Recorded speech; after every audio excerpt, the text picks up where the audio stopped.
Naam, habari za wakati huu mtazamaji wa Channel 10 Plus popote pale ulipo, ni matumaini yangu umeshinda salama. Nikukaribishe kwenye taarifa yetu ya habari ya kutwa nzima. Leo msomaji wako ni Fatma Hassan, karibu. Wakulima wa zao la biashara la alizeti katika kijiji cha Ikuka, kata ya Uhambigeto, halmashauri ya wilaya ya Kilolo mkoani Iringa, wamesema wana matumaini makubwa ya kuongeza uzalishaji wa mapato yao baada ya kuanza kutumia mbinu za kisasa za kilimo wanazopata kupitia serikali kwa kushirikiana na wadau mbalimbali wa mnyororo wa thamani wa zao hilo. Clement Sanga anaarifu. Fausta Kikombe na Angelo Kafene ni mfano halisi wa idadi kubwa ya wakulima wa jembe la mkono katika kijiji cha Ikuka ambao licha ya kumwaga jasho jingi juani kupiga jembe, lakini tija ya juhudi hizo imeendelea kuwa ndogo. Kipato changu ni kidogo, huwa napata gunia 2 kwa sababu huwa silimi kitaalamu kama nilivyofika leo huku kwenye semina hii.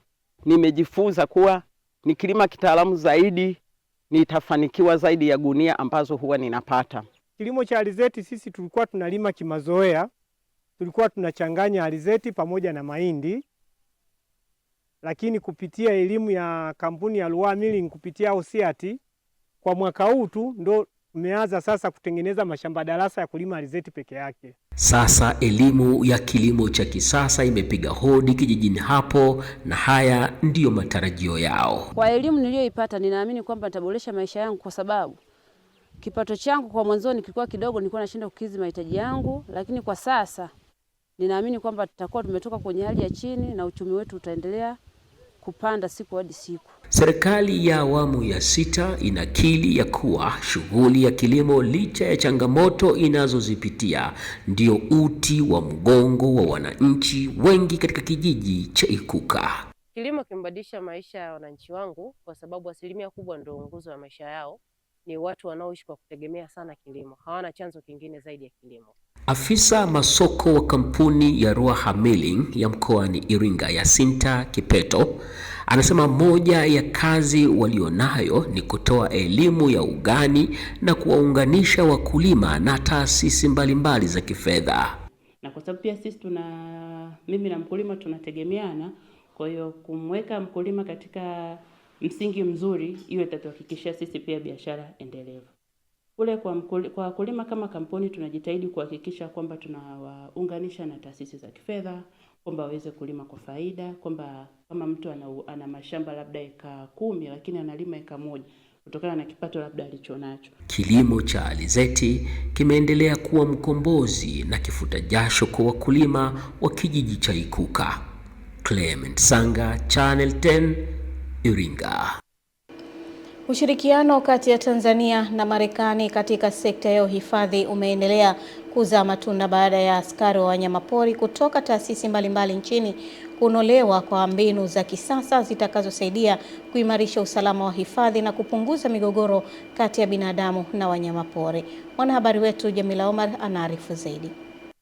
Mafunzo hayo ya siku 4 yaliyofanyika wilayani Babati mkoani Manyara yaliwashirikisha zaidi ya askari 48 kutoka taasisi mbalimbali za uhifadhi nchini, yakitolewa na jeshi la anga la Marekani kupitia ubalozi wa Marekani nchini kwa kushirikiana na taasisi ya Chemchem. Akifungua mafunzo hayo, mkuu wa idara ya maendeleo ya jamii wa halmashauri ya wilaya Babati, Januari Bikubwa, amesema ujuzi walioupata askari hao utaongeza ufanisi katika utekelezaji wa majukumu yao na kuimarisha ushirikiano na jamii zinazozunguka maeneo ya hifadhi. Mafunzo haya tuliyopata pamoja na job description zetu za kufanya kazi katika maeneo ya uhifadhi, tarafa, tawa na kadhalika, tujue kwamba pia sisi ni sehemu ya jamii.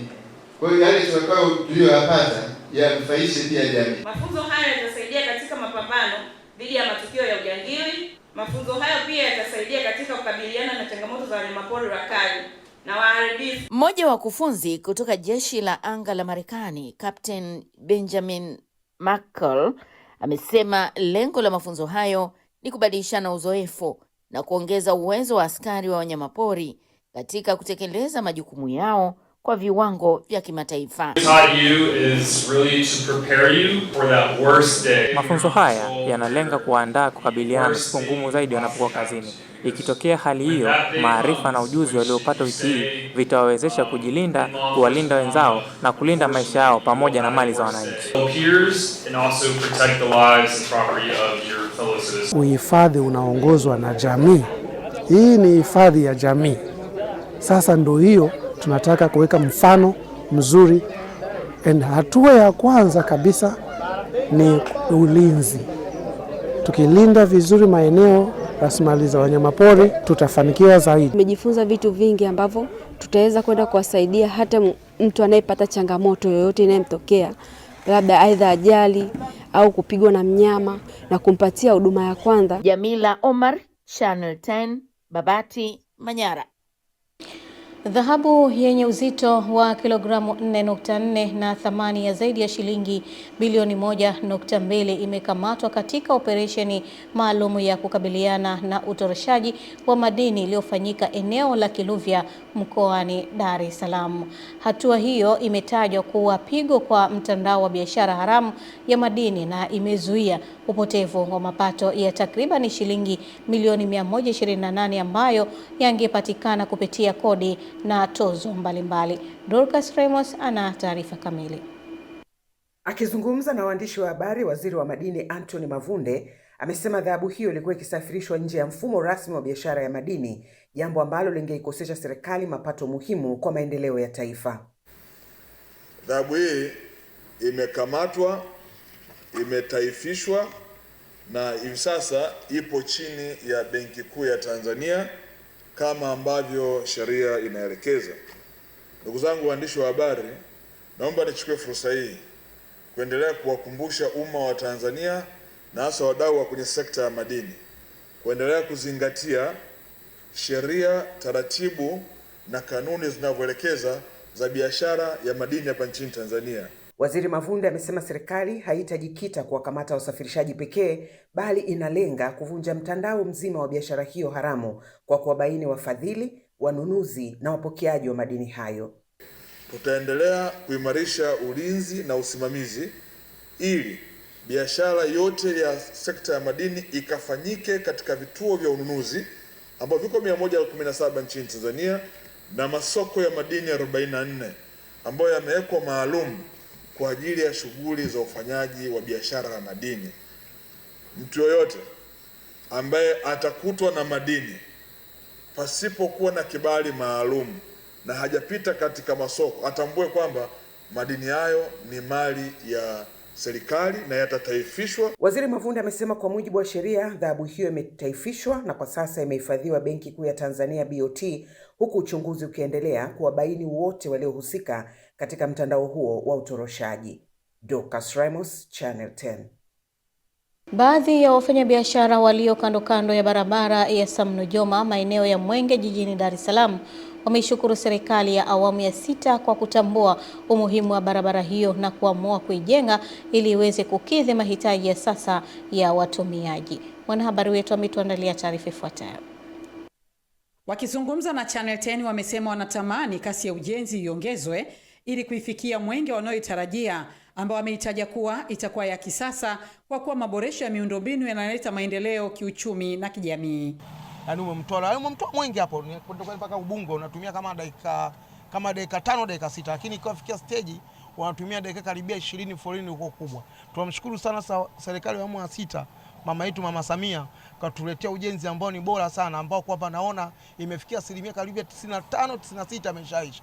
Najua sasa ikishaisha hapo kwenda Ubungo hapo tutumia dakika 3. Ya ujenzi wa barabara yako slow sana. Sisi kama wananchi tunatamani yaende kasi kusudi tuweze kuona mabadiliko. Tunaiona Mwenge ijayo ni tamu kupita maelezo. Tamu sana. Baadhi yao wamesema kila penye maendeleo hapakosi changamoto, kwani kwa sasa hali ya biashara imekuwa ni ngumu kutokana na magari kushindwa kuingia, kushusha na kupakia mizigo katika maduka yao. Itakuwa safi, lakini sisi wafanya biashara imepotea mna kwa moja, hamna kazi tena. Na hapa tunakuja kama tunaanza kuzuga. Hamna kinachoendelea. Kama nzuri vibaya. Unaona yani utakuwa ni safi. Sema sisi wafanya biashara sasa tunauza mambao huku nini? hamna kitu. Tuko na barabara moja. Sisi tunaingia hapa. Barabara iko hii moja. Kwa hiyo unapokuta kuna barabara zaidi ya moja. Kwa hiyo maendeleo pia. Kutoka Dar es Salaam, Beatrice Eric, Channel 10. Asante Beatrice Eric. Serikali kupitia ufadhili wa Samia kwa masomo ya elimu ya juu umewafadhili kwa 100% wanafunzi 1050 wa kidato cha 6 waliofaulu vizuri kwenye masomo ya sayansi mwaka huu. Akizungumza na vyombo vya habari hapa jijini Dodoma, Waziri wa Elimu, Sayansi na Teknolojia Profesa Adolf Mkenda amesema wanafunzi 1000 waliofaulu vizuri wanapata ufadhili wa Samia kusoma katika vyuo vikuu vya hapa nchini kwenye maeneo ya sayansi, teknolojia, uhandisi na hisabati. Waliofanya vizuri kuliko wenzao katika yale matokeo kwa tahasusi, yani combination za PCM, yani physics, chemistry, mathematics, PCB, yani physics, chemistry na biology, CBG, yani chemistry, biology na geography, PMG, yani physics, mathematics na geography, CBA, yani chemistry, biology na agriculture, na PMC, yani physics, mathematics na computer science. Aidha, Waziri Mkenda akachukua nafasi hiyo kufafanua juu ya wanafunzi 50 ambao wamefaulu vizuri zaidi na kupata ufadhili kwenda kusoma nje ya nchi. Wanafunzi 50 waliofaulu vizuri zaidi katika tahasusi zifuatazo. Kwanza, PCM, yani physics, chemistry na mathematics, au PGM, yani physics, geography na mathematics, au PMC, yani physics, mathematics na computer science. Hawa tunawaandaa kwa ajili ya kwenda kusoma nje katika eneo la teknolojia zinazoibukia ambazo ni data science, artificial intelligence na maeneo kama hayo. Kwa mujibu wa waziri huyo wa elimu, majina ya wanafunzi waliopata ufadhili wa Samia na nini wanapaswa kufanya vipo kwenye tovuti ya wizara hiyo ya elimu, sayansi na teknolojia. Kutoka hapa Dodoma ni Kuringe Mongi. Shukrani sana Kuringe Mongi. Wakazi wa kijiji cha Ikongolo wilaya ya Uyui mkoani Tabora wamemaliza changamoto ya muda mrefu ya uhaba wa vyoo katika shule ya msingi Ikongolo baada ya kuchangishana na kujenga choo kikubwa cha kisasa, hatua inayowaruhusu wanafunzi zaidi ya 600 waliokuwa wakitumia matundu 10 pekee ya vyoo vilivyokuwa katika hali mbovu. Mwanahabari wetu Adela Moses kutoka mkoani Tabora ameandaa taarifa kamili. Uamuzi wa kujenga vyoo hivyo umechukuliwa kufuatia wanafunzi wa shule hiyo kulazimika kujisaidia katika maeneo yasiyo rasmi ikiwemo vichakani kutokana na uhaba wa vyoo, jambo lililowasukuma wadau wa elimu kwa kushirikiana na wananchi kuanzisha ujenzi wa vyoo hivyo vya kisasa. Hadi sasa shule imetimiza miaka 55 ikiwa na walimu 6, wanafunzi 675 kwa mgawanyiko wa wavulana 353 na wasichana 322. Ina vyumba vya madarasa 7. Vyoo vya wanafunzi kabla ya hivi vipya vilikuwa ni matundu 10 kwa mgawanyiko wa matundu 5 ya wavulana na matundu 5 ya wasichana. Watoto wakati wana hayo matundu ambao ni machache, kiuhalisia walikuwa napata usumbufu sana namna ya kuingia mazingira yale. Ina maana ilikuwa nafikia hatimaye vyoo vinakuwa ni vichache isipokuwa wanafunzi wanakuwa ni wengi. Ongezeko la hivi vyoo, hivi matundu haya yalio zinduliwa rasmi siku ya leo, ina maana watoto wataenda kwa nafasi nzuri pasipo shida. Lengo kubwa la kufanya haya ambayo tunayafanya sio sifa, ila ni kurudisha kidogo tunachopata huko tunakotafuta, kurudisha kwenye jamii ambazo kesho na kesho kutwa watanishukuru. Mtoto anapopata mazingira safi, salama na yenye heshima, anajifunza kwa utulivu. Kwa hiyo niwaombe sana na ninyi wanakijiji wenzangu, muwe na moyo huo wa kujitolea. Upande wake mwenyekiti wa halmashauri hiyo Shabani Katalambula amewataka wakazi wa maeneo hayo kuendelea kutunza miradi ya maendeleo, akibainisha mikakati mipya ya serikali inayofanywa katika shule hiyo ya Ikongolo. Tunatamani vile vyoo tuendelee kuvitunza. Na ili tuendelee kuvitunza kama nilivyosema, ni lazima mfumo wa maji uweze kukamilika ili tuweze kuvitumia vizuri na watoto wetu waweze kupata afya ile nzuri ambayo tulioikusudia. Kwa upande wake mkuu wa wilaya ya Uyui Mohamed Mtulia Kwako akizungumza mara baada ya kukabidhiana vyoo hivyo anatoa kauli ya serikali. Nipende kuasisitiza tuendelee kuwa wazalendo. Uzalendo si kuhamasisha watu wa kuunga mkono kwa ajili ya kutaka watu wachome shule. Kwa wenzetu wale wanaofanya mambo kama yale, basi waje kuiga mfano mzuri wa uzalendo katika wilaya yetu ya Uyui, kwa maana uzalendo wetu sisi ni kujenga majengo, kuunga mkono serikali. Kutoka hapa wilayani Uyui mkoani Tabora, Adela Moses, Channel 10. Benki ya Maendeleo ya Afrika imetoa onyo kuhusu mvua za El Nino zinazotarajiwa kunyesha mwanzoni mwa mwezi Oktoba mwaka huu, ambazo zinatazamiwa kusababisha hasara ya zaidi ya dola bilioni 10 hadi 20 kwa mataifa ya Afrika. Wataalamu wa hali ya hewa wameonya ongezeko la joto katika bahari ya Pasifiki linaweza kufanya El Nino ya mwaka huu kuwa kubwa zaidi kuwahi kushuhudiwa, huku mkurugenzi wa masuala ya mazingira ya Benki ya Maendeleo ya Afrika Anthony Nyong amesema mvua hizo zinaweza kupunguza ukuaji wa uchumi wa nchi, ongezeko la idadi ya watu kuhama makazi, uhaba wa chakula pamoja na uharibifu wa miundombinu. Ikumbukwe kuwa mwaka 2023 na 2024 El Nino ilisababisha ukame na mafuriko makubwa kwenye nchi za Afrika, hasa maeneo ya kusini na mashariki mwa Afrika, hali iliyochangia kupungua kwa uzalishaji wa mazao, kupanda kwa bei za vyakula na kuongezeka kwa kiwango cha maji ya bahari katika maeneo ya pwani.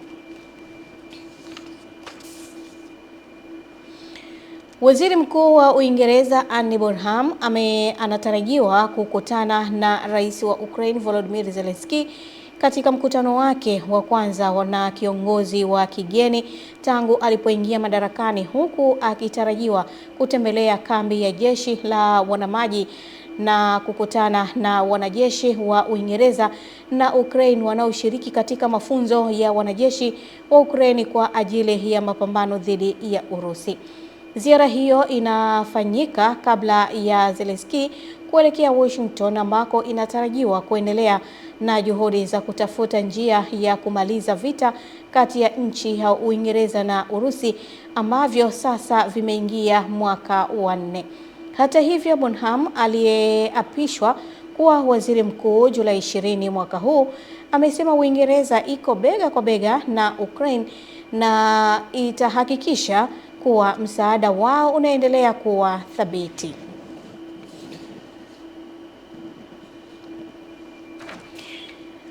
Na kwa upande wa huko Irani, Wizara ya Mambo ya Nje ya Irani imemwita balozi wa Ufaransa mjini Teherani kuwasilisha malalamiko kuhusu mwenendo wa wanadiplomasia wawili wa Ufaransa waliokamatwa na kuzuiliwa kwa muda mfupi mapema mwezi huu. Msemaji wa mambo ya nje wa Iran, Ismail Baghai, amesema wanadiplomasia wamekuwa wakiingilia masuala ya ndani ya Irani kwa kushirikiana na asasi za kiraia, ambapo wizara hiyo imekanusha na kusema kuwa Marekani ilihusika katika mazungumzo kati ya Irani na Oman kuhusu usimamizi wa mlango bahari wa Hormuz, ambao ni njia muhimu ya kimkakati kwa usafirishaji wa mafuta duniani. Baghai amesema kuwa mazungumzo hayo hayana uhusiano wowote na Marekani na kusisitiza kuwa hali katika mlango bahari wa Hormuz haijabadilika, huku Irani haijaomba kurejesha mazungumzo na Marekani kuhusu kuvimaliza vita hivyo. Na mtazamaji, tunaendelea na taarifa yetu ya habari.